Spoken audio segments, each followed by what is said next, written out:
1971, ayah BB Widodo, PR, Ibu Yosefin Suwarni, kakak Veronica Widyastuti, adik Thomas Wijarto. Pendidikan TK Santa Teresia Jakarta, SD MY Depok, SMP MY Depok, kemudian SMA Seminari Stella Maris Bogor. Kemudian perguruan tinggi Fakultas Filsafat dan Teologi Unpar Bandung. Beliau masuk ke kongregasi Serikat Maria Montfortan yang kemudian melakukan kaul pertama tahun 1993, kaul kekal 1999. Tahbisan diakon tahun 1999, kemudian tahbisan imam di Santo Paulus Depok tanggal 12 Agustus 2000.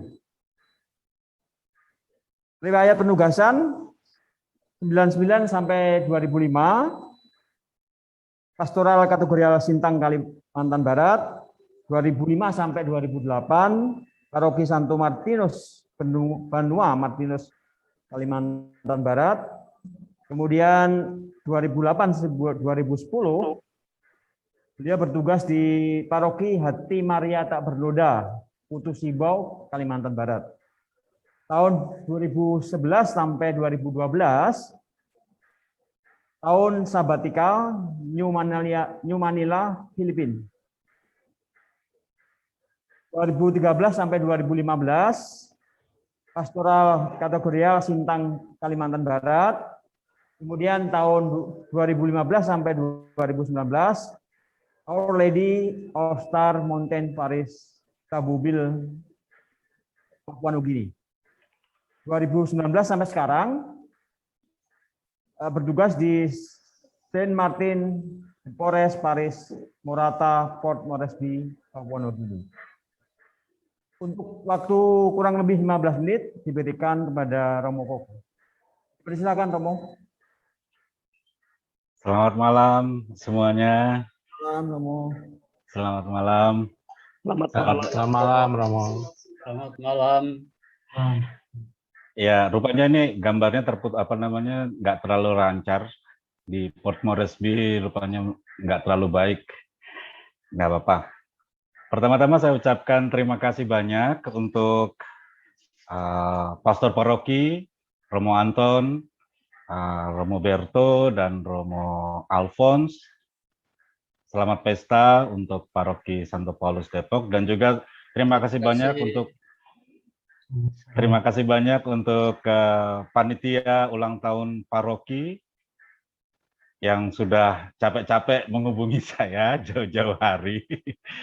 Terima kasih banyak, dan juga semua umat Paroki Santo Paulus Depok dan peserta webinar, selamat malam semuanya. Ya, saya sungguh merasa bahagia, merasa senang bisa ikut andil di acara ini meskipun berbeda lokasi jauh sekali. Ya, nggak terlalu jauh sih dibanding dengan Romo dari Yerusalem. Tapi yes, memberi semangat, justru kalau di temanya itu menjaga tema Paulus itu biarlah rohmu menyala-nyala, jangan kendor, ya ini justru membuat saya lebih semangat untuk terus melangkah melanjutkan panggilan ini. Ya, kalau saya ditanya menjaga semangat dalam melayani Tuhan bagaimana caranya dan segala macam, bisa berawal dari awal panggilan saya orang Depok, tapi awal-awal panggilan justru orang bertanya-tanya, kok Pak cari ordo yang nggak ada di Depok, kok bukan OFM, kok SMM, kok itu ordo apa, dan segala macam. Banyak pertanyaan seperti itu, tapi pertanyaan-pertanyaan yang seperti itu justru ya menantang saya untuk oke lanjut saja, nggak masalah. Di kongregasi bukan hanya SMM dan tempat berkarya juga bukan hanya di Depok. Dan di situ saya mendapat dukungan besar waktu itu dari Romo Gun, kalau tidak salah, yang memberi rekomendasi saya untuk masuk ke seminari dan ya mendapat support dari keluarga, dari umat paroki, seperti itu. Sampai akhirnya saya ditahbiskan di Depok, sungguh saya senang sekali. Saya mendapat support penuh dari umat paroki pada saat itu, 21 tahun yang lalu, yang bekerja untuk melaksanakan tahbisan, kalau nggak salah itu tahbisan yang pertama kali diadakan di Depok, dan saya sungguh merasa senang sekali. Dan dari situ juga melihat peristiwa-peristiwa ini, saya berpikir, kok Tuhan tuh baik banget gitu loh ya.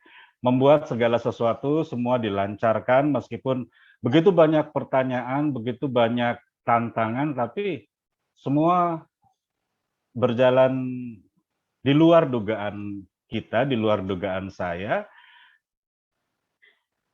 Kalau orang Jawa bilang kok dilalah bagus gitu loh, dilalah lancar, dilalah smooth, seperti itu. Disitulah saya mulai merasakan bahwa tanpa campur tangan Tuhan, semua nggak mungkin. Semua akan berat. Tapi ketika kita membuka diri, ketika kita memasrahkan, ya udahlah Tuhan terserah mau apa, di situ semua dilancarkan. Nah, ketika saya pertama kali ditabiskan dan pertama kali jadi pastor dan pertama kali saya harus melaksanakan tugas pelayanan, saya masih ingat itu Natal pertama saya di Kalimantan itu saya kebanjiran. Di situ saya pikir capek-capek jadi pastor tapi harus menjalani medan yang seperti ini. Waktu itu Kalimantan belum begitu maju sehingga infrastruktur juga belum terlalu bagus.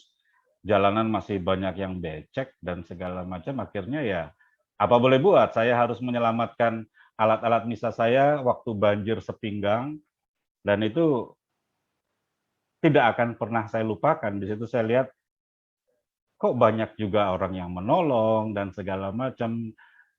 Kedatangan saya ditunggu untuk merayakan Natal bersama, dan umat di sana juga nggak bubar meskipun saya terlambat beberapa lama karena banjir.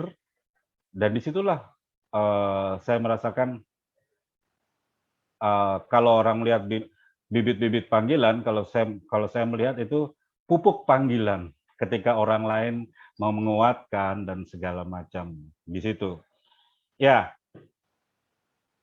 pergi dari satu paroki ke paroki yang lain, dari satu karya ke karya yang lain, tentu banyak tantangan, banyak di mana saya harus senantiasa menyesuaikan diri, senantiasa